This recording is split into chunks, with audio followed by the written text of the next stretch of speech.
Hello children, welcome back to my channel, and today we are going to discuss our last part of the chapter for class 9th physics, motion. And in this part we have already discussed about so many things, that is speed, velocity, acceleration and uniform, non-uniform motion, the graphs and its type. In this part we are going to do the derivation of equation of motion for uniformly accelerated motion, first with graphical method, and second the same derivation with analytical method, and at last we are going to discuss about uniform circular motion. So let's recap what we have learned so far. We have discussed about motion and rest, distance and displacement, speed and velocity, uniform, non-uniform motion, graph and its uses and different types of graph. इनमें से कोई भी चीज़ अगर आपको समझ में नहीं आई है, so please tell me in the comment section. I will separately make a video of your doubt classes. Okay, so if you are not understanding anything, please tell me in the comment section. Now let me check your knowledge, what you would have understood in the last part. Okay, इसके पहले वाले part में हमने graphs discuss किया था. I hope you remember the distance time graph, displacement time graph. अब एक एक करके इन graphs को देख के आपको ये बताना है कि ये graph क्या दिखाता है. Let's discuss about the first diagram. Distance time graph जब पैरेलल टू एक्स एक्सिस होता है तो उसको हम क्या बोलते हैं? ऑब्जेक्ट क्या है? यूनिफॉर्म मोशन में है, रेस्ट में है, किस में है? तो ये दिखाता है ऑब्जेक्ट रेस्ट पे है. जब ये डिस्टेंस टाइम ग्राफ हमको स्ट्रेट लाइन इंक्रीजिंग दिखाता है, इसका मतलब होता है कांस्टेंट स्पीड. अब अगर ये डिस्टेंस टाइम ग्राफ एक कर्व दिखाता है, दैट मीन्स ये बताता है एक वेरिएबल स्पीड को. Okay, when we talk about displacement time graph, similarly straight line will give me the rest. The straight increasing line gives us the constant velocity, and decreasing one with variable give us a variable velocity. Now next will be for speed time graph and velocity time graph. Speed time graph अगर straight line दिखाता है तो क्या होता है कि ये constant speed है, मतलब स्पीड इंक्रीज डिक्रीज नहीं कर रही है, नॉर्मल एक ही स्पीड बहुत देर तक चल रही है. ओके, अगर वो इंक्रीजिंग है तो ये क्या होता है? Constant acceleration. डिक्रीजिंग है तो क्या है? Constant retardation. अगर वेलोसिटी टाइम ग्राफ में भी स्ट्रेट होता है तो कांस्टेंट वेलोसिटी, इंक्रीजिंग है तो constant increasing acceleration, and decreasing है तो कांस्टेंट डी एक्सेलरेशन या फिर कांस्टेंट रिटार्डेशन. चलो ग्राफ्स देख के तो समझ में आ गया क्या क्या चीजें हमने की थी. अब इक्वेशंस ऑफ मोशन हम डिराइव करेंगे यूनिफॉर्मली एक्सेलरेटेड मोशन के लिए दो टाइप में. पहला मेथड हम देखेंगे ग्राफिकल मेथड, जिसमें हम तीनों इक्वेशंस ऑफ मोशन को डिराइव करेंगे. फिर हम जाएंगे एनालिटिकल मेथड पे, जिसपे हम तीनों इक्वेशंस ऑफ मोशन डिराइव करेंगे. सबसे पहला है ग्राफिकल मेथड. ग्राफिकल मेथड में हम क्या करने वाले हैं? हम वेलोसिटी टाइम ग्राफ को लेने वाले हैं. वो हमारा ओरिजिन पॉइंट है. अब इनिशियली ऑब्जेक्ट के पास कोई वेलोसिटी है, सो इनिशियल वेलोसिटी को हम ओ लेते हैं, दैट इज यू वेलोसिटी. और अगर ऑब्जेक्ट ए से बी, अगर मेरा एक स्ट्रेट लाइन बन रहा है तो बी पॉइंट मेरा क्या हो जाएगा? Final velocity. So final velocity from origin is V. इसी का मैं लाइन दोनों में एक्स और वाई एक्सिस दोनों पे गिरा देती हूँ, तो यहाँ से मेरा एक मार्जिन मिल जाता है. तो मेरा जो v माइनस यू वाला, मतलब NO माइनस AO होगा, वो मेरा क्या हो जाएगा? v minus you. ठीक है, टाइम हमारा 0 टाइम से स्टार्ट हो रहा है, कहाँ तक? P point, that is time t तक. तो ये पूरा रेंज क्या है मेरा? t टाइम तक हम लोग इसको स्टडी कर रहे हैं. इनिशियल वेलोसिटी u है जो पॉइंट a तक आ रही है, फाइनल वेलोसिटी पॉइंट n तक जा रही है, दैट इज v. दोनों का डिफरेंस हमारा bm है, that is v minus you, और am हमारा टोटल टाइम टेकन है t. Okay, now this is all about our graphical method. Let us derive our first equation of motion. First equation of motion में हमारा सबसे पहला चीज क्या होता है? हम ये बोलते हैं कि जो AB लाइन का स्लोप होगा वो हमारा एक्सेलरेशन का वैल्यू देगा. Okay, so slope of line AB क्या होता है?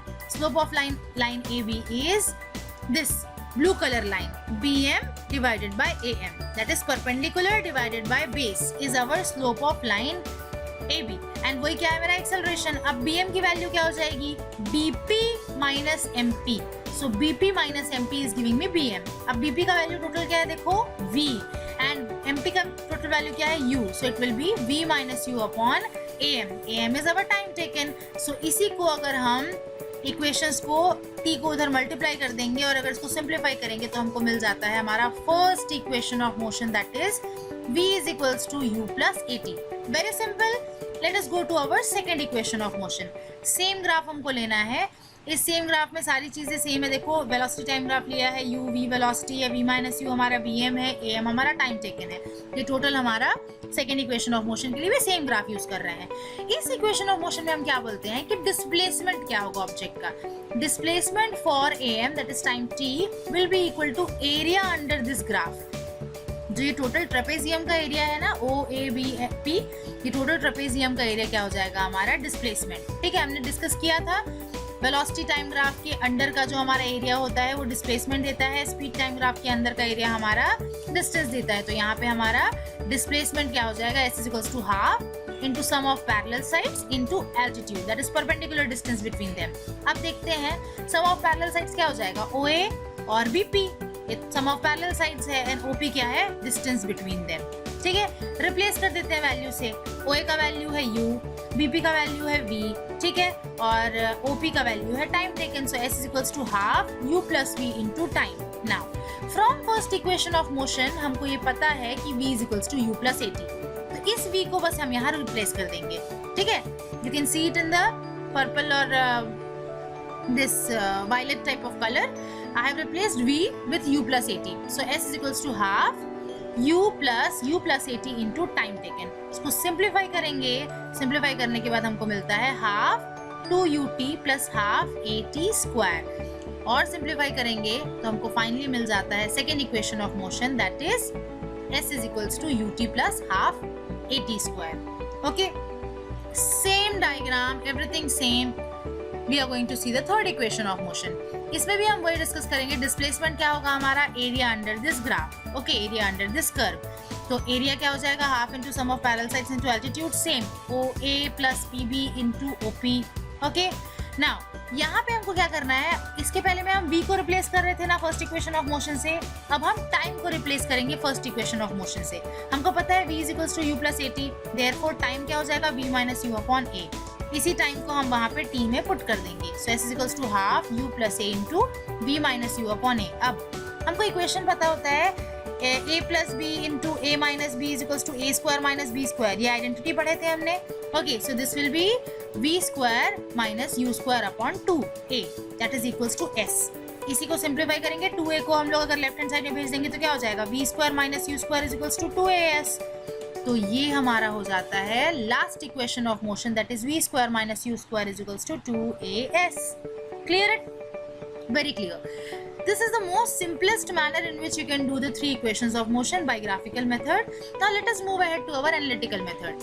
Analytical method क्या होता है, हम maths के basic formulas या basic notations को हम replace करके scientific method से हम उसको derivation को निकाल लेते हैं। ठीक है, the analytical method is a generic process combining the powers of scientific method with the use of formal process to solve any type of problems.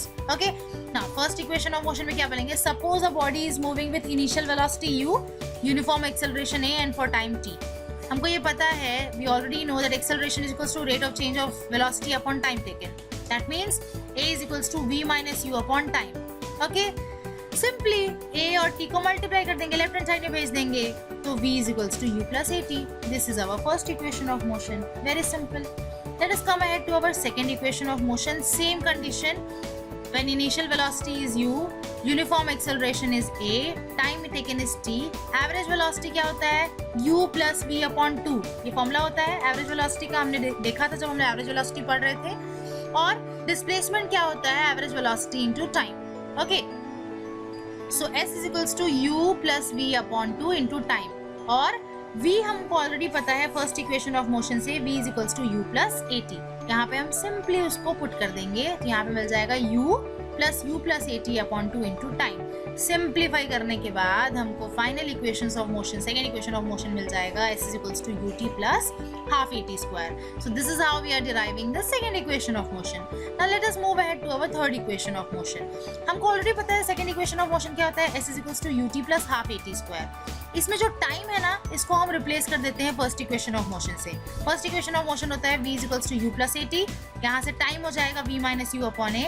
अब सेकेंड इक्वेशन ऑफ मोशन में s is equals to ut plus half at square में जहाँ पे t का term है ना उसमें हम v minus u upon a put कर देंगे। तो यहाँ से क्या हो जाएगा, s is equals to u into v minus u upon a plus half a into v minus u upon a का whole square. Okay, simplify, v minus u upon a को मल्टीप्लाई कर दिए u से और यहाँ पे v minus you का whole square और a स्क्वायर कर दिए। जब सिंप्लीफाई करेंगे तो यहाँ से 2uv कैंसिल हो जाएगा और हमारे पास फाइनल टर्म जो मिल जाएगा that will be giving us v square minus u square upon 2a equals to s। So finally we get v square minus u square is equals to 2as, and this is the derivation of third equation of motion by analytical method. Next topic is uniform circular motion. ऐसे type of motions जिसमें हमारा जो velocity है वो constant रहेगा पर object straight line में ना मूव करके ऑब्जेक्ट हमारा सर्कुलर डायरेक्शन में मूव करेगा। इसका बेसिक एग्जांपल है हमारा satellite. Okay, so satellite is moving constantly in circular direction around the earth. That is artificial satellite को हम ऐसे सेटअप करके रखते हैं कि वो अर्थ के अराउंड मूव करे एक कांस्टेंट वेलोसिटी से। Okay, so this is the example of uniform circular motion. हमारी जो घड़ी रहती है, घड़ी का जो मिनट का कांटा है, सेकंड का कांटा है या आवर का कांटा है, वो भी तो एक कांस्टेंट वेलोसिटी एकदम एग्जैक्ट टाइम पे ही मूव करते रहता है। ये एग्जांपल है हमारा यूनिफॉर्म सर्कुलर मोशन का। अब होता क्या है, यूनिफॉर्म सर्कुलर मोशन में जो हमारा रेडियस रहेगा ना वो कांस्टेंट रहेगा, ऑब्जेक्ट एक पर्टिकुलर डिस्टेंस के अबाउट ही मूव करता है, बट क्या होता है उसका जो डायरेक्शन है वो कॉन्स्टेंटली चेंज होते रहता है। ठीक है, now let's see how it is. When a particle moves in a circular path with constant speed, its motion is called uniform circular motion. ठीक है, लेकिन जब ये कांस्टेंट मूव कर रहा है तो हम इसको ये क्यों बोलते हैं कि ये हमारा एक्सेलरेशन है, हम ये क्यों बोल रहे हैं कि ये एक्सेलरेटेड मोशन है। देखो, एक्सेलरेटेड मोशन क्या है, हमारा एक वेक्टर क्वांटिटी है। वेक्टर क्वांटिटी क्या बोलता है कि हमारा magnitude as well as direction दोनों डिफाइन करता है। Okay, now when we talk about uniform circular motion, हम इसको यूनिफॉर्म क्यों बोलते हैं, क्योंकि इसकी वेलोसिटी चेंज नहीं हो रही है। लेकिन हम इसको एक्सेलरेटेड मोशन क्यों बोलते हैं, क्योंकि इसमें मैग्नीट्यूड तो चेंज नहीं हो रहा है पर हर पॉइंट पे हमारा डायरेक्शन चेंज हो रहा है। देखो, v का हर पॉइंट पे डायरेक्शन चेंज हो रहा है। ठीक है, वो टेंजेंशियली जाता है। ठीक है, तो इसीलिए इसको हम लोग बोलते हैं since the direction of motion changes every point, the uniform circular motion is a case of accelerated motion. ये बहुत इंपॉर्टेंट क्वेश्चन है, स्टूडेंट्स को हमेशा डाउट रहता है इसमें। So hope you would have understood the topic and this is the end of your chapter and soon will be discussing about our chapter in next chapter of class 9th very soon.